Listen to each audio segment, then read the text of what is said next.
Assalamualaikum warahmatullahi wabarakatuh. Halo adik-adik, apa kabar?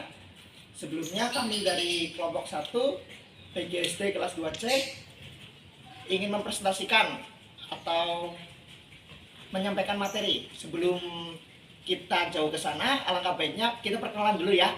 Nama kakak sendiri Muhammad Romli Afri Mulim. Selanjutnya, Nama saya Fatimah Zahra. Saya Diatri Lutfianti. Saya Ratna Diwanggreni. Saya Kaiska Inggar Pratana. Saya Safina Livi Nugraini. baik adik-adik, pada kesempatan kali ini, pada materi kali ini, kakak di sini akan menyampaikan mengenai materi tentang Kalimantan Barat. Kesenian-kesenian apa aja yang ada di Kalimantan Barat. Baik adik-adik, sebelum kita lebih jauh mengenal mengenai kesenian-kesenian yang ada di Pulau Kalimantan atau daerah Provinsi Kalimantan Barat, alangkah baiknya kita mengetahui dulu mengenai letak daerah geografi Kalimantan Barat ini. Jadi Kalimantan Barat merupakan provinsi di Indonesia yang letaknya di Pulau Kalimantan dan kota Pontianak sebagai ibu kota provinsi. Daerah ini berbatasan langsung dengan Sarawak yang merupakan bagian dari negara Malaysia. Selain itu, Kalimantan Barat merupakan atau mempunyai banyak sungai kecil maupun besar. Sungai-sungai ini dipakai sebagai jalur utama angkutan atau kendaraan untuk masuk ke dalam pedalaman. Dengan banyaknya sungai di tempat ini, banyak orang yang menyebutnya sebagai Provinsi Seribu Sungai. Negara Indonesia sangat kaya dengan berbagai macam suku dan budaya, khususnya Provinsi Kalimantan Barat ini. Kalimantan Barat mempunyai kesenian dan kebudayaan yang dimiliki oleh daerah ini. Kalimantan Barat juga mempunyai banyak keragaman baik budaya, kesenian maupun yang lainnya. Sebagaimana berikut ini beberapa keberagaman kebudayaan yang berasal dari Kalimantan Barat. Halo adik-adik semua. Tadi kan sudah membahas tentang geografi Kalimantan Barat. Nah, di sini kakak akan membahas tentang lagu daerah Kalimantan Barat. Lagu daerah Kalimantan Barat itu tidak hanya satu, yaitu terdiri dari Cicik Periuk, Ai Kapuas, Masjid Jami, Daramuming, Cak Uncang, Kapal Belon, Tanda Sambas, Tikanang Orang Tue, Alon-alon, Kota Pontianak. Nah, sekarang kakak akan membahas dan menyanyikan lagu Cicik Periuk. Apakah adik-adik di sini sudah tahu lagu Cicik Periuk? Jadi, Cicik Periuk berasal dari Kalimantan Barat pada tahun 150 tahun yang lalu. Penciptanya tidak diketahui siapa, tetapi menurut masyarakat Sambas, lagu ini diciptakan oleh orang asli Dayak di Kalimantan Barat. Makna lagu Cicik Periuk merupakan sindiran secara halus oleh masyarakat Sambas zaman dahulu terhadap para pendatang, yaitu tentara Jawa yang mengenakan pakaian Hindia Belanda. Nah, tadi kan sudah mempelajari makna lagu Cicik Periuk. Sekarang kakak akan menyanyikan lagu Cicik Periuk untuk adik-adik semua bisa ikut bernyanyi bersama kakak ya.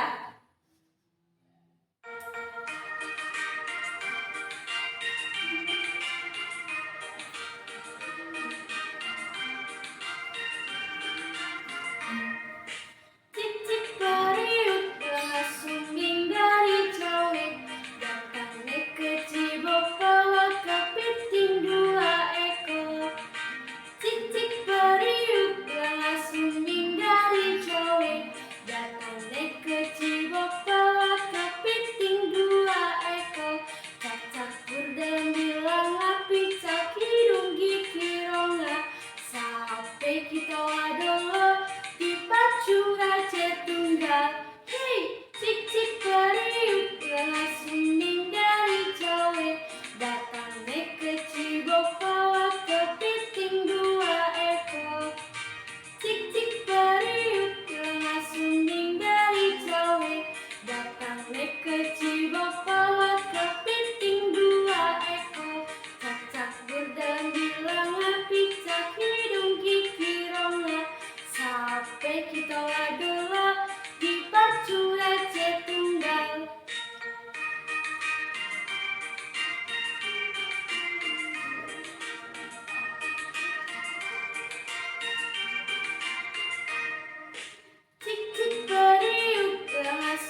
kita sedikit membahas dan menyanyikan tentang lagu daerah Kalimantan Barat, yaitu lagu Cik-Cik Periuk.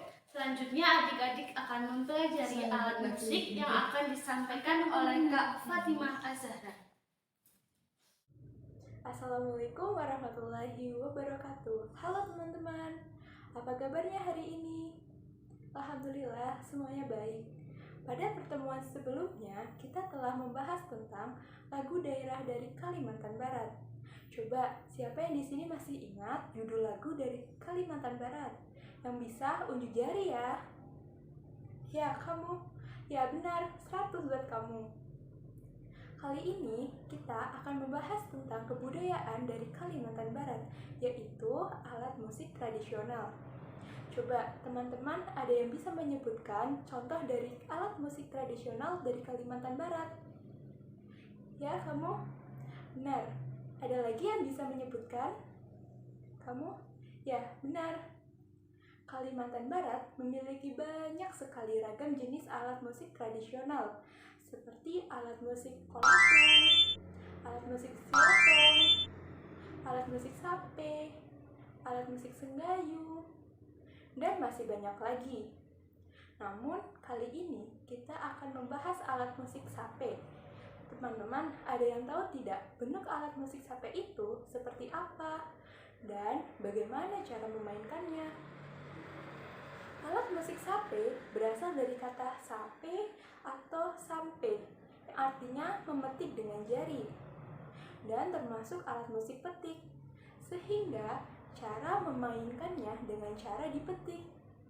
Alat musik ini memiliki ciri khas, yaitu berbentuk ramping, bertangkai kecil, dan biasanya terdiri dari 3 sampai 4 senar. Alat musik ini biasanya digunakan untuk mengiringi lagu-lagu daerah, tarian daerah, hingga lantunan sastra lisan dalam upacara adat. Alat musik ini biasanya digunakan untuk menyatakan suatu perasaan. Jika dimainkan pada siang hari, irama yang akan dihasilkan akan menyatakan perasaan gembira, senang, dan sukaria. Sedangkan jika dimainkan pada malam hari, irama yang akan dihasilkan yaitu seperti sedih, sendu, dan syahdu. Untuk spesifikasi dari alat musik ini yaitu terbuat dari kayu berkualitas terbaik, seperti dari kayu adau, kayu pelantan, dan masih banyak lagi.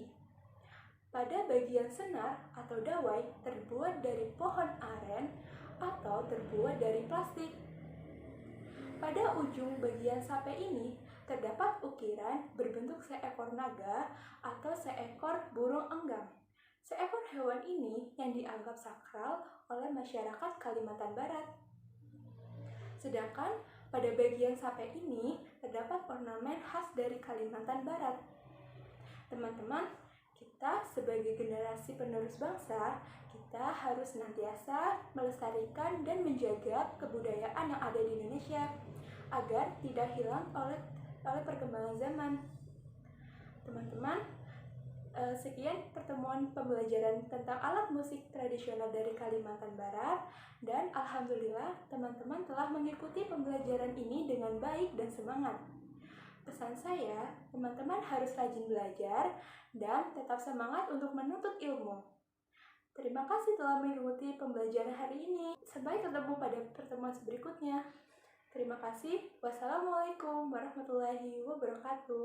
Dah. Baik adik-adik semua, setelah tadi mendengarkan penjelasan tentang alat musik yang dijelaskan oleh Fatimah Az-Zahra, sekarang kita memasuki materi tari sabin ya. Tari sabin pada masyarakat Melayu Kalimantan Barat merupakan tarian masyarakat Melayu Nusantara, diadopsi dari Timur Tengah, yaitu Het, Maruf. Selanjutnya menyebar ke Riau, seterusnya ke Kalbar. Tari sabin merupakan suatu tari pergaulan dalam masyarakat sebagai media ungkap kebahagiaan dalam pergaulan. Gerakan tari sabin dimainkan oleh penari laki-laki maupun perempuan dengan gerakan yang relatif sama, letak perbedaannya terdapat pada gerakan tangannya saja.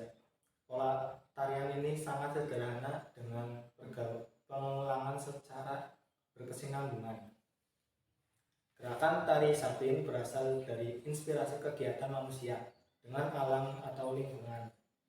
Misalnya yaitu titi batang, anak ayam patah, siku kaluang, sut, patin, pusing tengah, alif, dan sebagainya. Masing-masing gerakan tersebut mengandung makna dan dilakukan secara berirama serta berpola. Tahto 1 adalah gerakan yang bermakna sikap rendah diri dan menghargai. Gerakan ini ditampilkan para permulaan tari Sapin serta dilakukan sebanyak 2 kali pada bagian awal dan akhir dengan 8 hitungan pada setiap bagian. Yang selanjutnya adalah tahto 2. Tahto 2 merupakan representasi sikap rendah diri yang dilakukan setelah gerak tahto 1. Gerakan ini dilakukan sebanyak 8 hitungan setiap kali serta sebanyak 2 kali di awal dan di akhir setelah gerakan nomor 1. Tahto 3 memiliki arti sama seperti tahto 1 dan 2. Gerakan ini dilakukan setelah tahto 2 dengan 8 hitungan per 1 kali, sebanyak 1 kali di awal dan di akhir. Gerakan tahto 2 ini bebas, dia adalah gerakan yang ditampilkan di antara gerakan lainnya. Gerakan ini dapat dilakukan 1 kali atau lebih dengan 8 hitungan per 1 bagian. Yang selanjutnya adalah sut. Sut bermakna sikap adil dan sabar serta keseimbangan. Gerakan ini dilakukan setelah gerak bebas sebanyak 2 kali berupa sut maju dan sut mundur dengan hitungan 16 kali per 1 bagian. Yang selanjutnya yaitu adalah siku kaluang. Siku kaluang adalah gerakan yang menggambarkan kehidupan yang dinamis. Gerakan ini dilakukan sebanyak 2 kali setelah gerak sut maju dan sut mundur dengan 16 hitungan per 1 kali. Mata angin. Mata angin adalah gerak yang dilakukan setelah gerak siku kaluang. Gerak mata angin dilakukan sebanyak 1 kali dalam 16 hitungan. Yang selanjutnya yaitu titik batang. Titik batang ialah gerakan yang bermakna keteguhan hati manusia dalam menghadapi segala cobaan. Gerakan ini dapat dilakukan 2 kali setelah gerak mata angin. Bentuk gerakannya 2 kali maju dan mundur dengan 16 hitungan per 1 kali yang diantaranya dipisahkan oleh 1 kali gerak bebas. Yang selanjutnya itu adalah materi musik pengiring. Untuk mengiringi pementasan tari Sapin dibutuhkan 2 unsur yaitu musik dan syair-syair Melayu yang berisi pesan moral. Tarian Sapin yang murni berasal dari Arab, hanya menggunakan alat musik yaitu marwas dan gambus.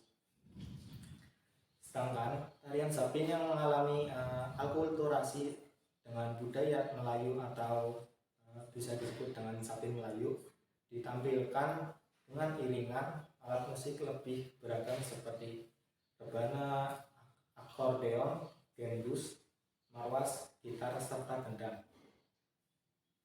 Terima kasih. Selanjutnya akan dibacakan oleh teman saya yaitu Afri. Syair lagu Sapin. Setiap lirik dalam syair lagu Sapin merupakan ciptaan Tengku Mansur, seorang pencipta lagu terkenal. Beberapa judul yang mengiringi tari Sapin adalah Ya Salam, Tanjung Serindit, Yale Yale Gambus, Gambus Palembang, Sri Pekan, Lanceng Kuning, dan Lanceng Daik.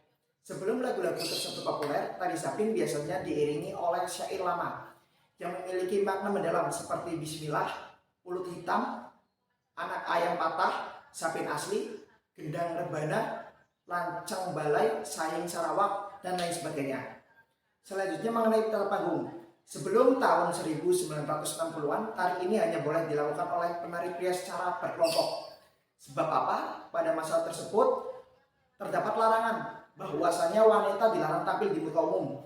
Kemudian setelah mengalami perkembangan, tari ini juga dilakukan oleh para wanita, serta terdapat beberapa versi. Salah satu setting tari Sapin yang sangat populer ialah versi tari berpasangan antara penari pria dan wanita. Dalam pementasan panggung tidak ada batasan mengenai jumlah penari, namun hanya menyesuaikan berdasarkan dengan acara yang diadakan.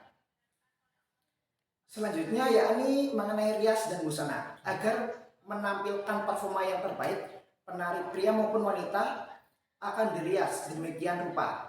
Sedangkan busana yang dikenakan oleh penari laki-laki ialah pakaian adat Melayu, meliputi baju kurung, cekak musang, plekat, kopiah, soket, bros, dan bawahan seluar.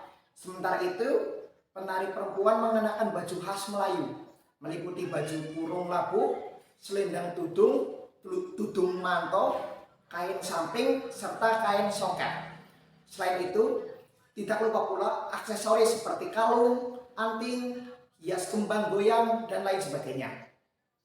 Mengenai warna baju yang digunakan umumnya yakni berwarna merah, berwarna cerah maksud saya, seperti merah, biru, hijau, dan kuning.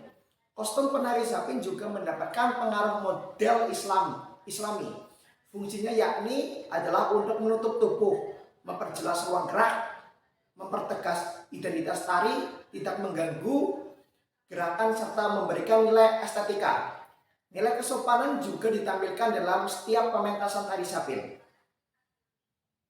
Selanjutnya yakni mengenai properti tari Zapin. Selain busana adat Melayu, terdapat pula ciri khas lain dari Zapin adalah penggunaan properti tari. Meskipun tidak dilakukan tanpa properti pelengkapan, namun penggunaannya akan memberikan nuansa yang lebih indah. Misalnya seperti properti berupa selendang sampur yang dikenakan oleh penari perempuan, sehingga akan memberikan atau memperindah gerakan tarian.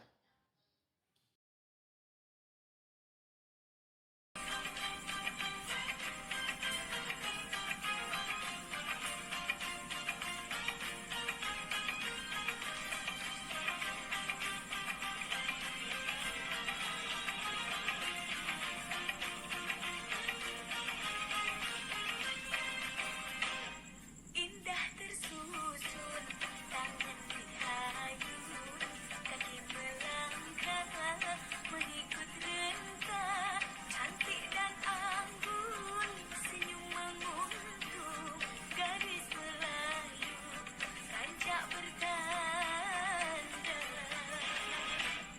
tampan perkasa, langkah pemuda, menyusun gerak, pencak berseri, menjeling darah, di ekor mata, terpaut rasa, oi, dalam hati.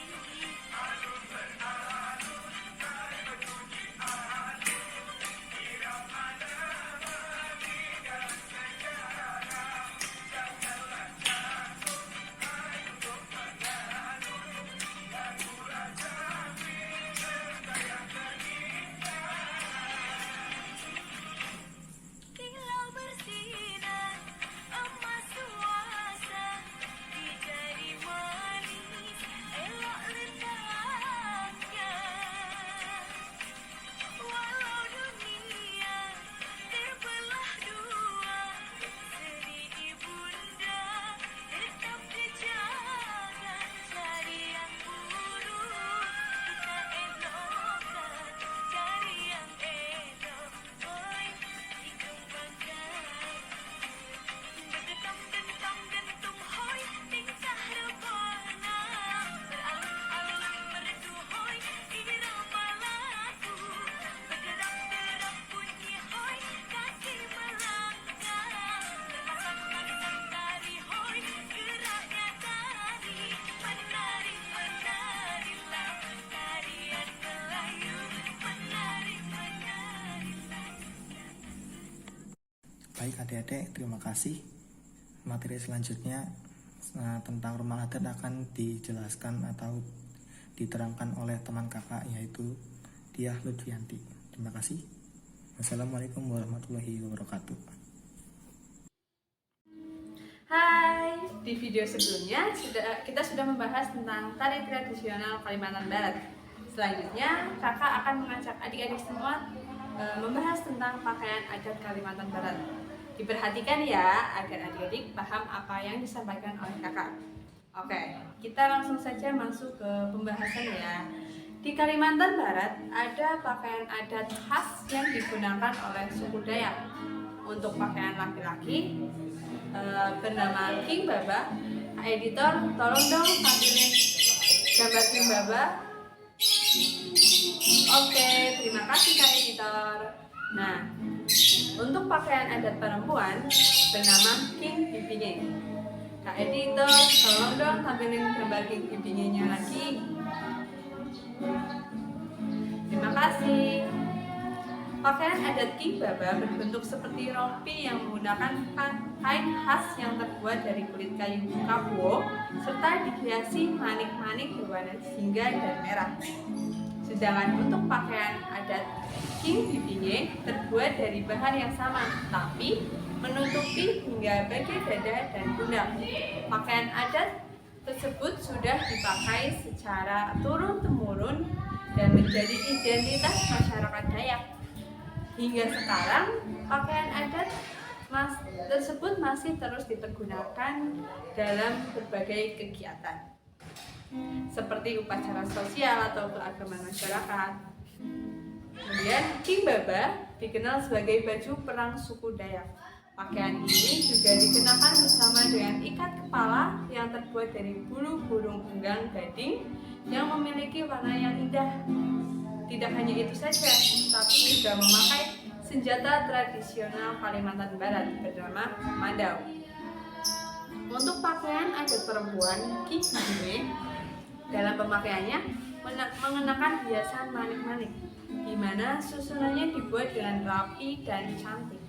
Selain itu, juga dilengkapi juga dengan aksesoris ikat kepala dan perhiasan. Ikat kepala untuk perempuan pembuatannya sama menggunakan bulu burung unggang gading. Dengan perhiasan yang dipakai seperti gelang yang disebut dengan jarat tangan dan kalung. Jarat tangan yang terbuat dari pintalan akar tanaman dikenakan di tangan sebagai penolak bala. Sedangkan kalung yang terbuat dari tulang hewan sebagai penangkal gangguan roh-roh halus. Biasanya sering digunakan pada bayi. Oke adik-adik semuanya, setelah kita melihat video penjelasan mengenai pakaian adat dari Kalimantan Barat oleh Kak Tia, sekarang di sini kakak-kakak akan menjelaskan atau akan memperagakan proses pembuatan miniatur rumah adat Radang dari stik es krim. Oke, sebelum kita ke step by step atau ke langkah-langkah dalam pembuatan miniatur rumah adat, sebenarnya di Kalimantan Barat ada beberapa jenis kerajinan yang menjadi ciri khas di Kalimantan Barat. Contohnya ada tajuk Melayu, kemudian ada tas, ada rotan, kemudian ada tenun, kain tenun, kemudian jaket kombinasi. Tentu yang akan kita praktekkan dalam video kali ini yaitu miniatur rumah adat Kalimantan Barat yang dinamakan rumah adat Radang. Oke, untuk menyingkat waktu kita akan langsung mempraktekkan bagaimana sih cara membuat miniatur rumah adat dari Kalimantan Barat yang terbuat dari stik es krim. Langsung saja, cekidot. Langkah pertama adalah pembuatan alas rumah radang. Lem terlebih dahulu stik es krim sebanyak 28 stik, lalu tempelkan pada kardus dengan ukuran 28 cm. Lakukan terus sampai kardus terisi 28 stik es krim. Seperti inilah hasilnya.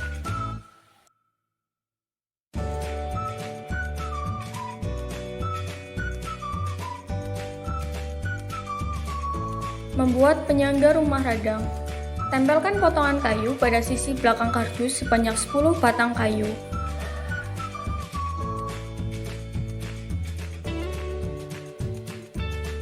Tempelkan dengan cara batang kayu saling berhadapan agar mendapat keseimbangan yang pas.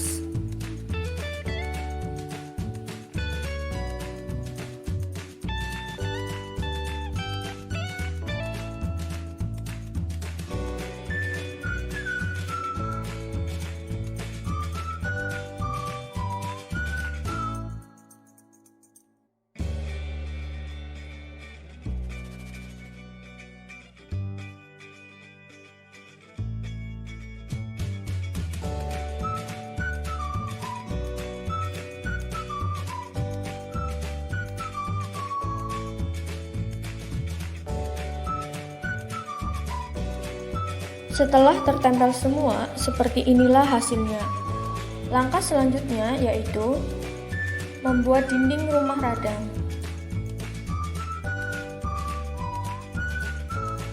Lakukan terus sebanyak 24 stik es krim berwarna merah.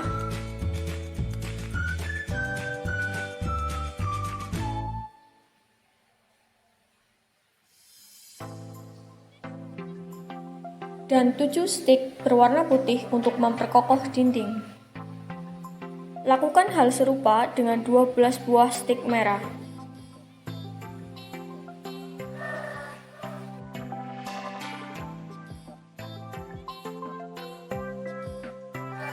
Seperti inilah hasilnya.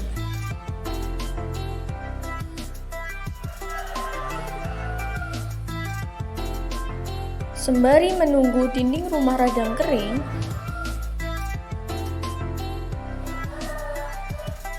mari kita membuat pagar rumah radang. Alat dan bahan yang diperlukan ialah 10 stik es krim, gunting, dan lem. Masing-masing pagar memiliki 2 buah stik es krim.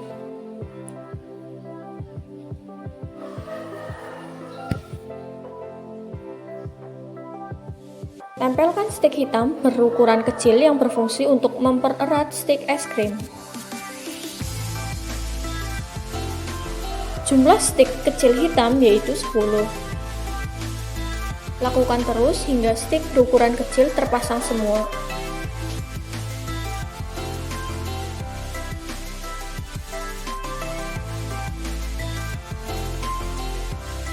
Setelah itu, pasang stik berwarna putih.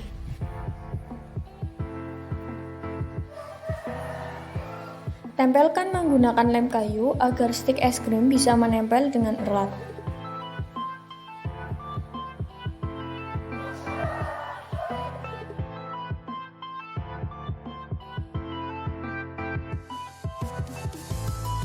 Langkah selanjutnya ialah membuat jendela dan pintu rumah radang.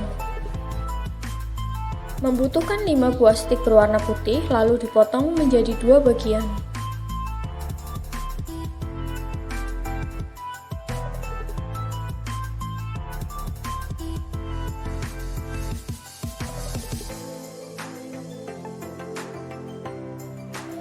Setelah terpotong semua, pasangkan stik yang lain pada bagian tengah.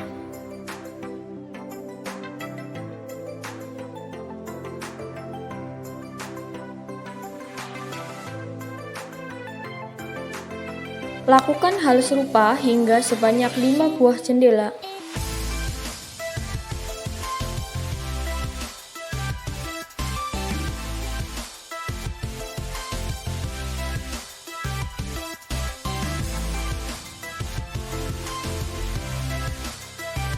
Serta 4 buah stik hitam berukuran kecil.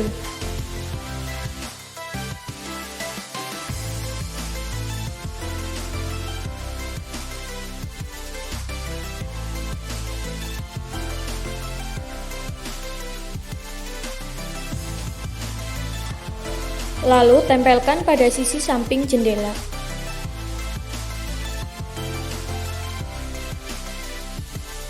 Langkah selanjutnya ialah membuat tangga rumah radang. Membutuhkan 2 stik berwarna hitam dan 1,5 stik berwarna putih yang dipotong menjadi 3 bagian. Lalu tempelkan stik berwarna putih pada bagian tengah dari stik hitam.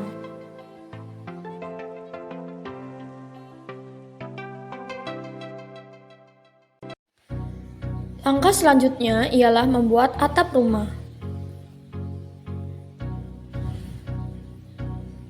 Caranya yaitu bariskan stik es krim. Lakukan sebanyak 24 stik es krim dikarenakan membuat 2 bagian, maka jumlah yang diperlukan yaitu 48.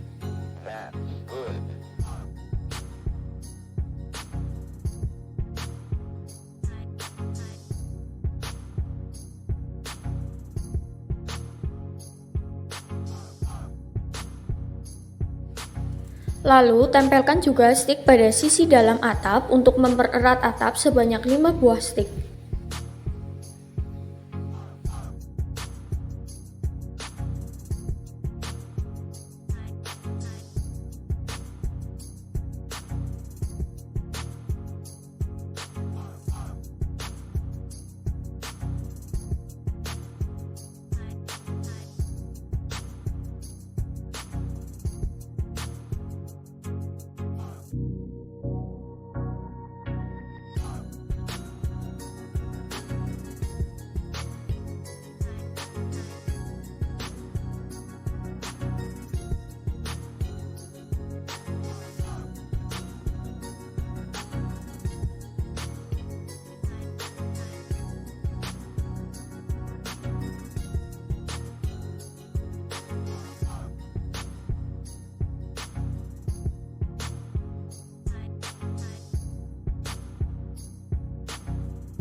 Seperti inilah hasilnya. Setelah atap kering, tempelkan pada kardus yang berukuran sama panjang dengan stik.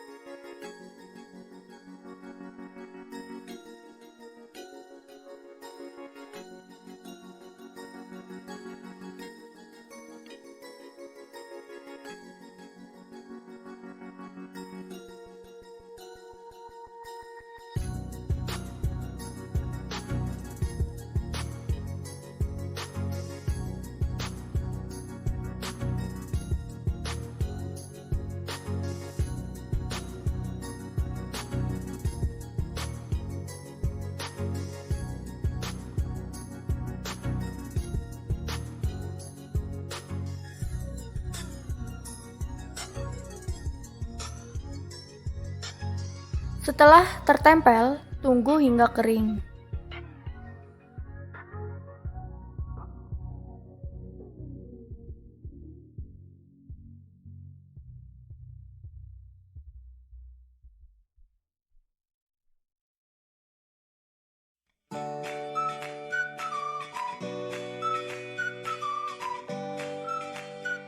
Lumuri lem pada bagian luar kardus yang berbentuk segitiga.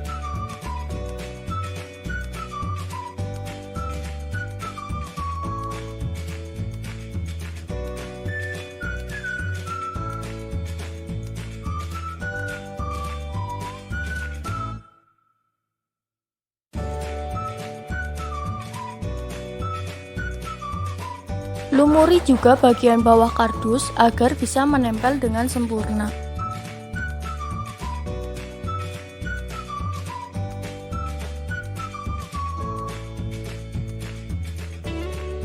Lalu, tempelkan pada bagian tengah alas rumah radang.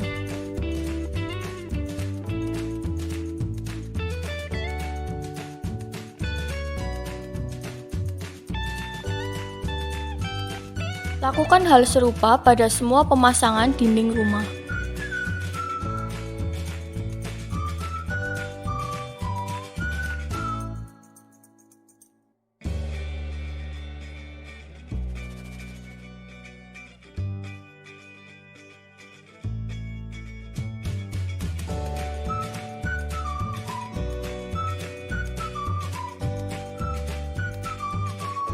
Setelah dinding terpasang semua, langkah selanjutnya yaitu memasang atap rumah radang.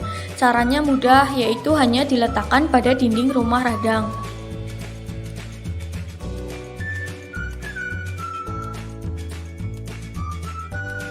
Langkah selanjutnya yaitu memasang jendela rumah radang. Tempelkan pada bagian dinding, masing-masing dinding memiliki 2 buah jendela. Lakukan hal serupa sampai seluruh jendela terpasang.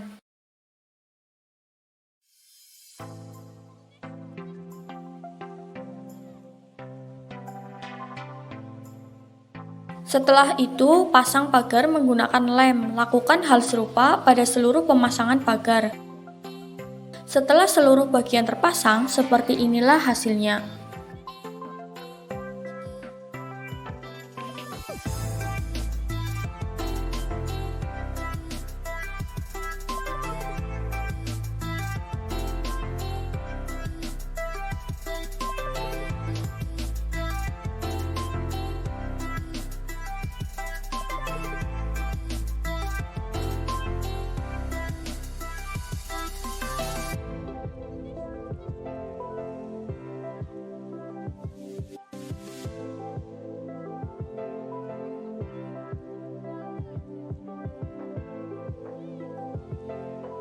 Halo semuanya, setelah kita melihat video peragaan proses pembuatan miniatur rumah adat radang dari stik es krim, sekarang kakak di sini akan menjelaskan apa itu rumah adat radang. Apakah adik-adik di sini sudah mengetahui apa itu rumah adat radang? Ya, rumah adat radang merupakan rumah panjang bagi suku Dayak yang berada di Provinsi Kalimantan Barat.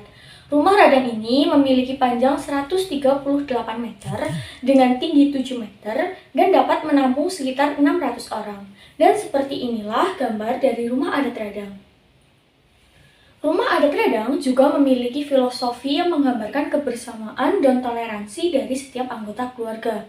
Rumah adat radang juga memiliki beberapa keunikan, diantaranya seperti 1, muka rumah yang menghadap ke arah matahari terbit dan belakang rumah yang menghadap ke arah matahari terbenam, yang memiliki arti semangat kerja keras sepanjang hari hingga hari berakhir. Hal ini menunjukkan bahwa masyarakat suku Dayak memiliki semangat kerja keras atau tidak bermalas-malasan atau berpangku tangan. Keunikan yang kedua yaitu rumah adat yang didominasi oleh material kayu. Keunikan yang ketiga adalah memiliki pilar besar dengan lukisan suku Dayak dan seperti ini lukisannya. Yang keempat yaitu anak tangga yang bersumpah kancil, dan yang kelima yang terakhir itu adalah rumah yang berbentuk panggung. Rumah berbentuk panggung ini memiliki maksud yaitu untuk melindungi seluruh anggota keluarga dari serangan binatang buas dan antisipasi terhadap banjir. Terima kasih. Sekian penjelasan dari kelompok kami, semoga bermanfaat dan terima kasih atas perhatian adik-adik semua. Wassalamualaikum warahmatullahi wabarakatuh.